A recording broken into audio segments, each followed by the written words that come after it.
Você já percebeu como nas discussões mais tensas, quem fala demais quase sempre sai menor do que entrou?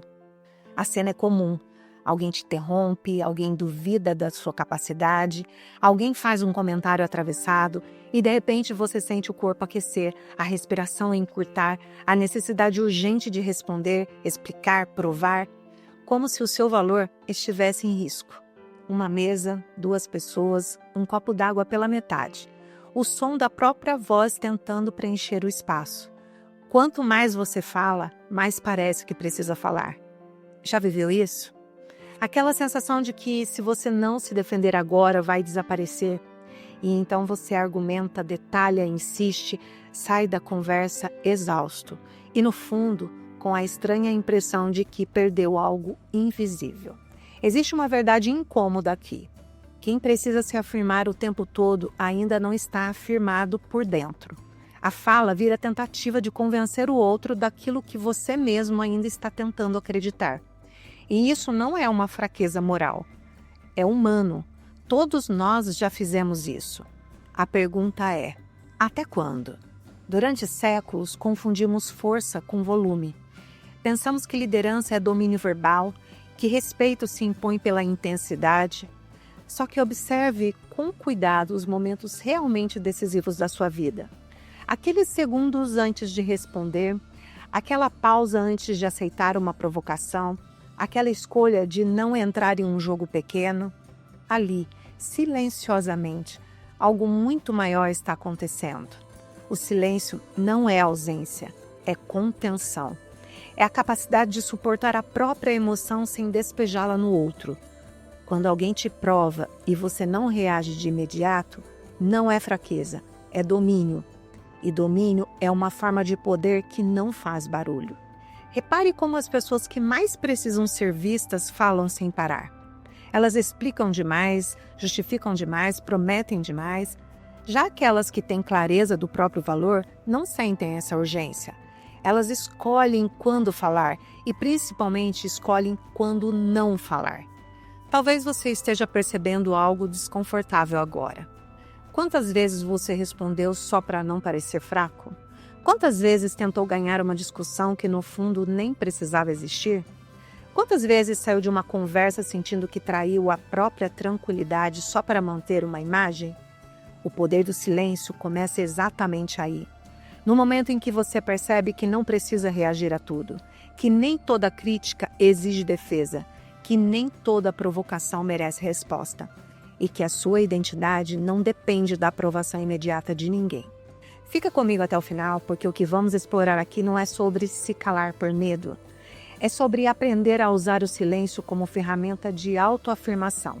Existem princípios claros por trás disso e quando você entende esses princípios, algo muda na forma como você ocupa qualquer ambiente. Um experimento simples. Lembre da última vez em que você discutiu tentando provar que estava certo. O que realmente estava em jogo ali? A ideia ou a imagem? Quando a gente fala sem parar, quase sempre existe um pedido escondido. Me reconheça. E quando esse pedido estiver ativo, você continuará refém da reação do outro. Sigmund Freud observou que muitos dos nossos comportamentos são tentativas de aliviar tensões internas. A fala impulsiva é uma dessas válvulas. Você sente a pressão subir, medo de ser diminuído, de ser ignorado, de não ser suficiente e responde para aliviar o desconforto. O problema é que alívio não é força, é descarga. Aqui começa o primeiro princípio do silêncio como autoafirmação. Quem está inteiro não precisa convencer. Convencer é esforço. Inteireza é presença. Uma pessoa centrada não sente urgência em disputar cada frase. Ela escuta, avalia, escolhe e essa escolha muda completamente a energia da interação. Imagine duas pessoas em conflito. Uma interrompe, acelera, levanta o tom. A outra mantém a respiração estável, sustenta o olhar, fala apenas o necessário. Quem parece mais seguro? Quem transmite estabilidade? Segurança não é intensidade, é consistência emocional. Existe também um segundo ponto importante. Silêncio organiza pensamento. Quando você reage no impulso, responde com emoção bruta. Quando você pausa, a mente ganha espaço para analisar. Esse intervalo entre estímulo e resposta é onde mora a maturidade. Viktor Frankl dizia que nesse espaço está a nossa liberdade. E liberdade é pré-requisito para qualquer forma real de poder pessoal. Agora, seja honesto comigo. Quantas vezes você falou algo e depois se arrependeu? Quantas vezes você pensou, eu poderia ter ficado quieto? E esse arrependimento é um sinal claro de que faltou espaço interno, faltou pausa, faltou silêncio. Existe um terceiro princípio aqui. Silêncio revela o outro. Quando você não interrompe, quando não se defende imediatamente, a outra pessoa continua falando e muitas vezes se expõe além do necessário. Você passa a enxergar intenções, inseguranças, contradições. Quem fala demais entrega a estratégia. Quem observa entende o jogo. Isso não é manipulação, é lucidez. É perceber que nem toda batalha merece sua energia. Energia é recurso limitado. Cada discussão inútil consome algo que poderia estar sendo investido na construção da sua própria estabilidade. Talvez você esteja começando a perceber que o silêncio não é ausência de posicionamento. É posicionamento interno antes do externo. É dizer para si mesmo, eu não preciso reagir para existir. E essa frase, quando vivida de verdade, muda a maneira como você entra em qualquer ambiente. Eu quero te propor algo prático. Na próxima conversa tensa que surgir, experimente sustentar 3 segundos de silêncio antes de responder. Apenas 3 segundos. Observe o que acontece no seu corpo. Observe o desconforto. Observe o impulso de falar. Esse exercício pode revelar mais sobre você do que qualquer discussão longa. Uma sala de reunião, o ar levemente frio, o som do projetor ligado, alguém questiona sua decisão na frente de todos. Você sente o rosto aquecer, o impulso vem. Explicar cada detalhe, defender cada escolha, justificar cada passo. Esse é o instante em que muita gente perde a autoridade tentando mantê-la. Ambientes profissionais são laboratórios perfeitos para testar maturidade emocional. Quem se explica demais transmite insegurança, mesmo sendo competente. Quem sabe sustentar silêncio estratégico comunica confiança antes mesmo de apresentar argumentos. Não é sobre arrogância, é sobre estabilidade. Quando você fala apenas o necessário, suas palavras ganham peso específico, como uma estrutura bem construída, menos ornamento e mais sustentação. Em casa acontece algo parecido. Um comentário atravessado durante o jantar, uma crítica disfarçada de conselho. Se você reage no impulso, a conversa vira disputa. Se você silencia por alguns segundos, algo diferente acontece. O outro começa a preencher o espaço. E nesse preenchimento, muitas vezes, revela fragilidades que não estavam visíveis. O silêncio funciona como espelho. Ele devolve ao outro o que ele acabou de colocar na mesa. Relacionamentos afetivos são ainda mais delicados. Quantas discussões começam não pelo fato em si, mas pelo tom, pela necessidade de vencer? Quando 2 pessoas competem para ter razão, ninguém sai fortalecido. Mas quando uma delas consegue sustentar presença sem escalar a tensão, o clima muda. A conversa pode até continuar intensa, mas deixa de ser guerra. Isso exige força interna real. Carl Jung dizia que aquilo que não enfrentamos dentro de nós aparece como destino. Se você não encara a sua insegurança, ela aparece em cada conflito externo. O silêncio, nesse caso, vira ferramenta de autoconhecimento. Ao invés de reagir, você observa o que foi tocado em você. Foi medo? Foi orgulho? Foi necessidade de aprovação? Essa pergunta transforma qualquer conflito em aprendizado. Existe também um aspecto pouco falado.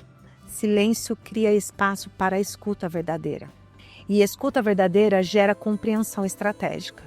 Quem escuta mais entende padrões, entende motivações, entende onde agir e onde recuar.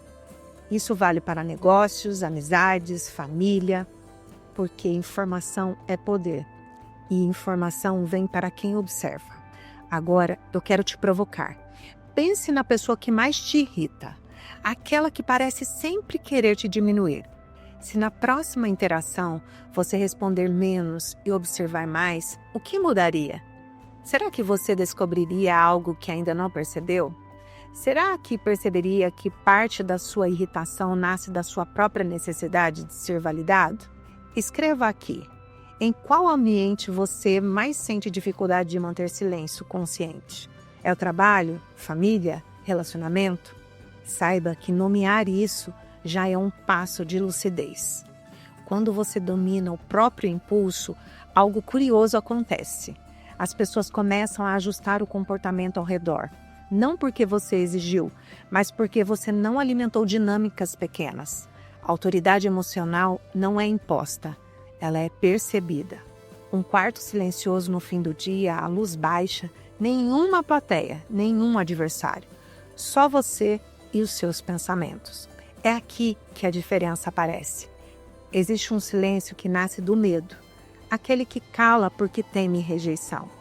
E existe um silêncio que nasce da consciência, aquele que escolhe não reagir porque já sabe quem é. Perceba a distinção com honestidade. O silêncio do medo encolhe o corpo, baixa o olhar, acumula ressentimento. Ele não traz paz, traz tensão contida.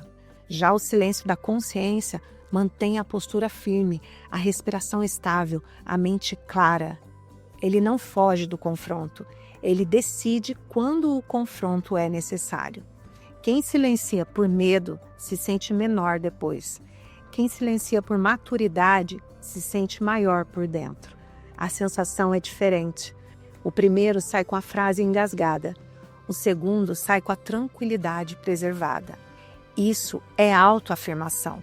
Preservar a própria integridade, mesmo quando o ambiente tenta puxar você para baixo. Há um ponto crucial aqui. Autoafirmação não começa na boca, começa na identidade. Se você ainda depende do aplauso para se sentir válido, qualquer silêncio vai parecer perda. Se você já entende seu próprio valor, o silêncio vira escolha estratégica, não omissão. É prioridade. Sêneca escreveu que a maior liberdade é não ser escravo das próprias reações. Repare como isso é atual. A maioria das pessoas vive reagindo. Reage a comentários, a olhares, a opiniões. Poucos escolhem. Escolher exige consciência. E consciência exige pausa. Agora, olha para a sua história. Quantas situações poderiam ter sido diferentes se você tivesse sustentado alguns minutos a mais de silêncio? Quantos conflitos foram alimentados porque você quis ter a última palavra? Não para esclarecer, mas para vencer. Existe um último princípio aqui. Quem domina o silêncio domina a própria energia. Energia emocional direcionada constrói respeito. Energia dispersa em discussões vazias desgasta a imagem. Cada vez que você escolhe não reagir a algo pequeno, está dizendo para si mesmo que sua paz vale mais do que a aprovação momentânea. E aqui vai o ponto mais importante de todos. Silêncio não substitui posicionamento. Ele prepara o posicionamento. Quando você finalmente fala depois de ter refletido, suas palavras vêm limpas, diretas, sem desespero. Elas não imploram validação. Elas estabelecem limites. E antes de encerrar, eu te convido a fazer um compromisso silencioso consigo mesmo. Na próxima provocação, experimente não reagir imediatamente. Observe o impulso, sinta o desconforto, sustente e depois escolha. Só isso. Escolha.